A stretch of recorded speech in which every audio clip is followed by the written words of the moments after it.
Hi everyone, this is Lisa. Thanks for joining me on this Saturday.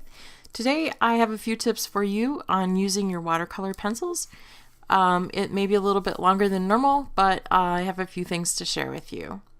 So you may want to take a screenshot right here if you for reference later. It's up to you, but it may be helpful to you.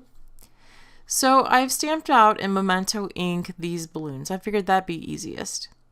These are the Stampin' Up! Watercolor pencils. They are awesome. They're very highly pigmented and they work great. This is also the Stampin' Up! Watercolor paper. You can use Memento ink. Once it's dry, it's waterproof. You can use Stays-On ink. I've chosen to use the Memento because I'm using a photopolymer stamp set. So you can't use Stays-On cleaner with photopolymer. So that's why I'm using this.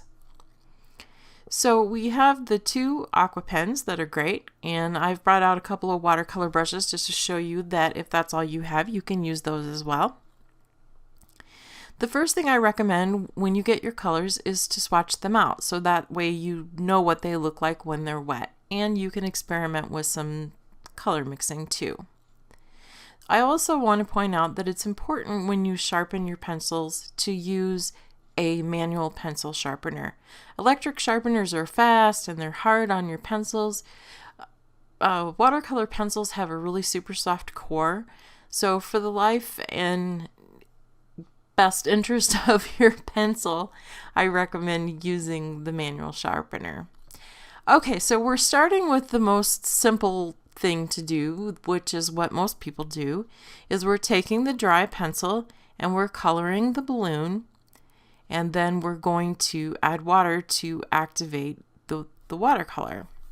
So I'm bringing in a paper towel, and I'm got my aqua painter here, and I'm making sure that it's wet and dabbing off any extra on the side there on the paper towel, and then I'm just coming in and coloring the balloon in. And when I get too much water, I just dab it off on the paper towel on the side.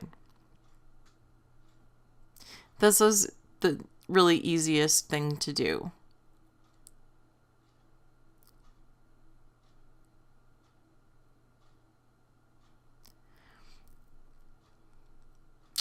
Okay, next I'm going to show you how to color and then mix in another color with it using the dry pencils. And I'll show you why this doesn't work very well and how to fix it.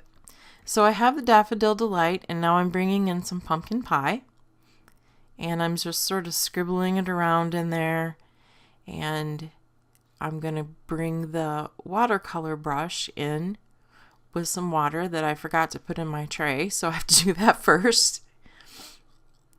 Okay, now I have a wet brush, and I'm blending the color, or attempting to blend the color, and it's not working out very well.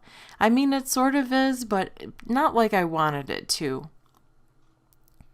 So I keep working at it here for a few minutes, and it's not doing what I want it to do.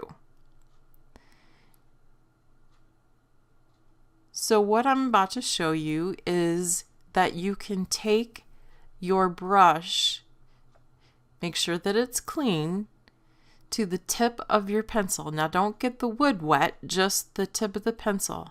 And you can bring that in, and it has pigment in it, a lot more pigment than what's laid down. And you can brush that in and it will blend better. So that's one cool trick. Okay, this next one, I'm just using the same technique. I'm just laying down some color because we're going to come back to this one and add more color later after it's dry. So basically I'm just laying down the color for right now. Nothing exciting about that at all.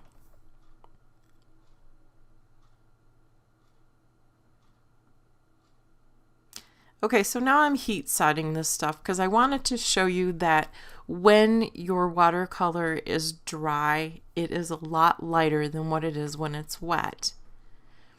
And also we need that blue balloon to be, we need it to be completely dry before we do the next technique.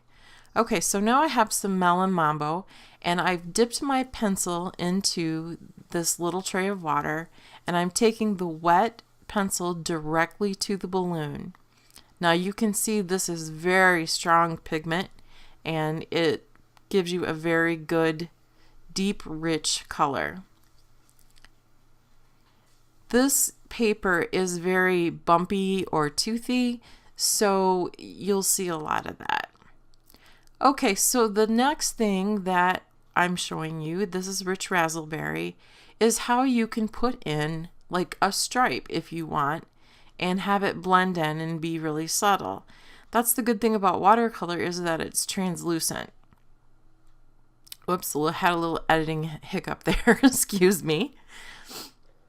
Okay, so I'm adding in some real red, and now I'm bringing in my brush pretty loaded with water, and I am spreading that all around. And I know you can't see it now, but when it dries, you'll be able to see the stripe. Now this is another fun thing you can do with little paint left on your brush. Just tap it and you'll have some splatter, which looks pretty cool.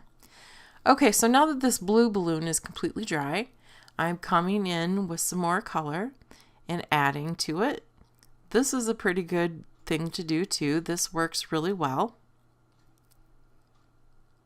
So I'm just quickly doing this, not taking my time really at all. You can make it look a lot better when you're taking your time, but I'm just trying to show you quickly these little tips.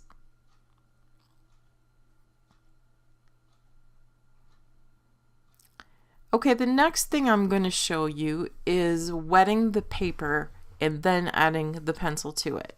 So I'm making sure that my aqua painter is completely clear, no paint on it, and I'm completely wetting the balloon, the inside of the balloon. And then I'm going to bring my pencil, my dry pencil, in and touch the tip of it to the wet paper. And as you can see, this is very faint and very subtle, even though I'm using real red. So you can do this and leave it, but I'm going to show you that you can also blend it once you've done it this way.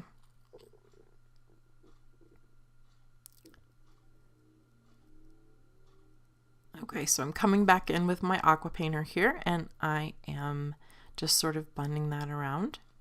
And again, the paper is pretty bumpy, so you'll see those white spots there. This does work a little bit better on smoother watercolor paper.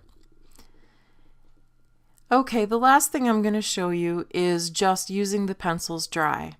Now this doesn't work very well at all on watercolor paper. And it definitely doesn't blend, as you'll see in just a few minutes.